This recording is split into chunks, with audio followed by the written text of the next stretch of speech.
Happy Monday, everybody. Second to last Steelers training camp practice report from Saint Vincent College in Latrobe from your beat writers at the Post-Gazette. I'm Brian Batko, Ray Fittipaldo, and as always, these Steelers updates brought to you by Savinas, Kane, and Gallucci, Pittsburgh's mesothelioma and asbestos lawyers with over 85 years of experience in the industry. They will make the commitment to you that your family deserve. They recovered millions for victims. Visit sdklaw.com to learn more. Ray, the Cam Heyward, contract dispute. Is it enough to call it a saga now? It drags on. He was in street clothes again today when guys like TJ Watt and Jalen Ramsey, even though he wasn't practicing, were out there in uniform. It's a full-fledged hold-in now at this point, clearly. And he talked about it today. I kind of think he should have done that last week when this first got out. But now he did stand up there and take some questions. What did you learn from Big Captain Cam? Yeah, I think number one, he's dug in.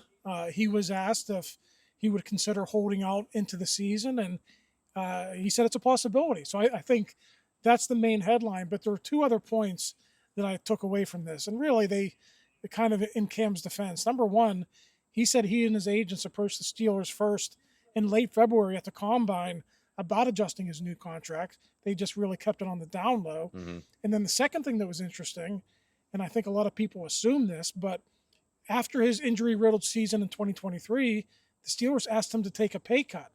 And eventually they didn't do that. They came to this new deal, 3-year deal with not a lot of guaranteed money, but it was a contract at that point that Cam was happy with, but obviously he's not happy with it now. Yeah. Apologies in advance. If I'm wiggling around here, we've got bugs everywhere in the grass in Latrobe, but that's part of the destination camp. We're hardening ourselves, and we've got one more day to do this. But, Ray, I'm glad you bring up the pay cut thing because I think back to last year when they finally got that deal hammered out.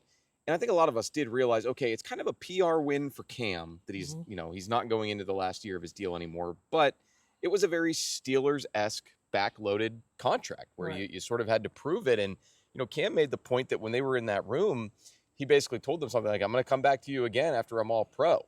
And he said there were giggles. Yeah. So, I mean, that's a shot across the bow a little bit at the people, on the team side of things. And credit to Cam. He got his all-pro nod, and he followed through on the other side of it. I'm curious, Ray, he was out there for that first practice. He batted an Aaron Rodgers pass early on back on July 24th. Yep. Since then, he's obviously felt like it's not going where it should be going. Yeah. It's not moving quick enough for him. So now he's making a statement. I just wonder if it's reaching the point now where is he kind of becoming a villain in the eyes of Steelers fans because of this dragging on? Well, I think he had an Instagram post that sort of suggested that he is turning into a villain late in his career. And listen, I get it from the fan perspective. He did sign a 3-year deal just 1 year ago, but in Cam's defense, there wasn't a lot of guaranteed money beyond the first season.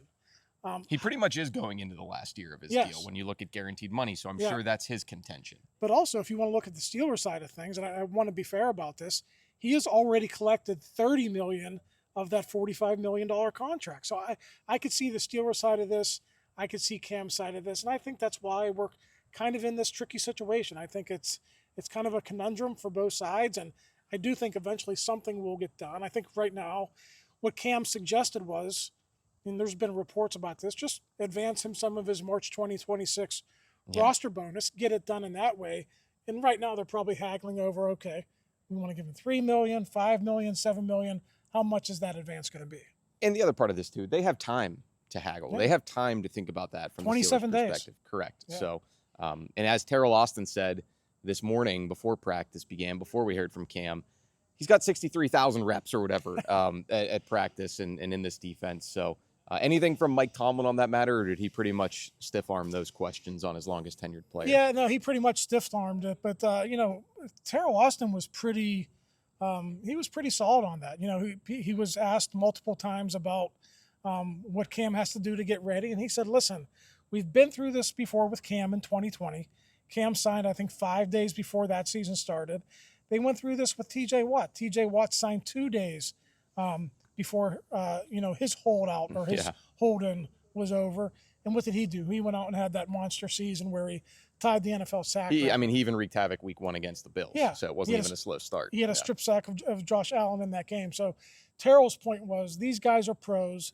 They're veterans. It's the same old scheme. They know what they're doing. So if this happens next week, fine. If it happens on September 6th, fine. He thinks Cam Heyward will be ready. We'll have plenty more time to talk about this on the various podcasts across the PG Sports YouTube network. What'd you actually see at practice today, Ray? I mean, knock on wood, they've been pretty clean injury-wise. Darius Slay did roll an ankle, but it sounds like it's not going to be significant. No, and that was good. That happened on the first play of 7 shots that DK Metcalf caught a touchdown pass over him, and he came down wrong. But I was watching Slay throughout practice, on the side. He was walking around fine. So I don't think that's serious. At this point, Brian, I feel like I bring it up almost every day on a podcast or a video. Scotty Miller. I was wondering if you were going to say that. Yeah. Scotty Miller is like the most noticeable broken record receiver on this team. And DK Metcalf's been fine, but Scotty Miller just makes play after play after play. If it's being charted, I don't know if anyone's doing it. I don't remember Scotty Miller dropping a pass all training camp.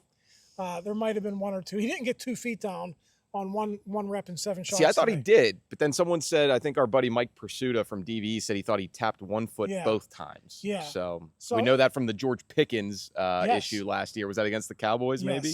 Or the Giants? But yeah, I mean, he does just keep showing up and making plays left and right. Yeah, it hasn't been perfect, but it's been really, really good from Scotty. And I think, and we discussed this on the podcast this morning with Chris, I think he's pushing his way onto this roster, and a guy who might be in trouble is a guy like Robert Woods. So we'll have to see what happens here over the next couple of weeks. Yeah, Robert Woods made some catches today too, so he's kind of keeping himself at arm's length there, which is good. I mean, as far as the cornerback play today, they were down Slay, down Jalen Ramsey, who Mike Tomlin didn't sound like it's going to be a long-term thing there, but they're being safe with him. So you had Brandin Echols pop into the outside. You also had Brandin Echols pop into the inside. You're seeing his value already here as the depth gets tested. And when James Pierre was out there on the perimeter, DK Metcalf ran right by him, caught one, dropped in the bucket from Aaron Rodgers. That was probably their best hookup of all of camp so far. And that was an easy win for him. He was 2 steps past James Pierre. It's interesting. We were talking to Terrell Austin about James Pierre and Beanie Bishop specifically. And he said it's going to be a dogfight for those guys to win a roster spot over the next couple of weeks. I think Pierre and Beanie might be competing against each other. And it's interesting when you look at how you construct your 46-man, or now it's 47-man game day roster. You got Jalen Ramsey, who's going to play in the slot. Echols can also play inside. What's Beanie Bishop going to do? Does he play a lot of special teams? Maybe here and there, but he's not a core guy on special teams. Yeah. So that's going to be interesting to see how that all shakes out. Pat Freiermuth caught a big pass down the middle from Mason Rudolph, so that was one of the highlights of the day as well. And they weren't in full pads, so maybe we'll get one more of those tomorrow. Final open practice of training camp. We will be here for it. For Chris Carter, for Ray Fittipaldo, I'm Brian Batko. We'll talk to you again soon. Thanks for tuning into the Post-Gazette Sports YouTube channel.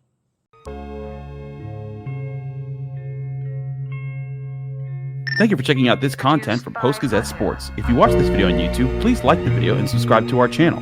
For all of the sports coverage the Post-Gazette has to offer, visit post-gazette.com.